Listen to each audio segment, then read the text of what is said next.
एक छोटे से गांव में एक युवक गणेश रहता था। उसका सपना मुकाम प्राप्त करना था। उसका सपना एक दिन पहाड़ी के शीर्ष पर चढ़ने का था।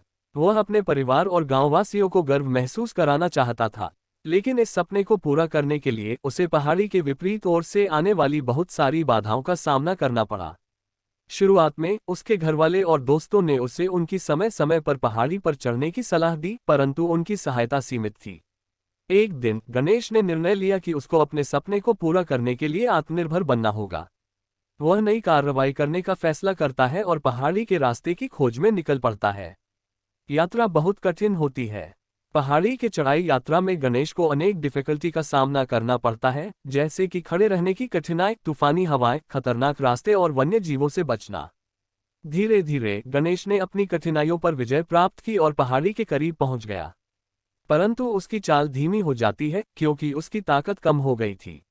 एक दिन एक वृद्ध आदमी गणेश को देखता है और पूछता है, क्या तुम पहाड़ी के शीर्ष पर जाना चाहते हो, बेटा?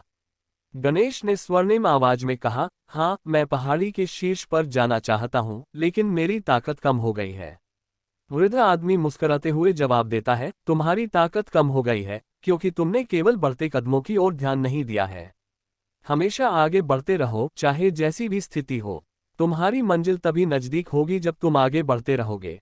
गणेश को ये बात समझ आती है और वो पुनः चलना शुरू करता है।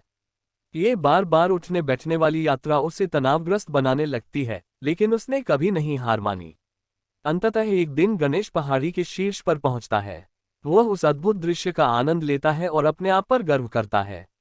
उसकी मेहनत, संघर्ष और कठिनाइयों के बावजूद वह अपने सपने को पूरा कर चुका है। ये कहानी हमें ये बताती है कि सफलता का मार्ग कभी भी आसान नहीं होता है। हमें अपनी दृढ़ता, समर्पण और निरंतर प्रयास के माध्यम से बाधाओं का सामना करना पड़ता है।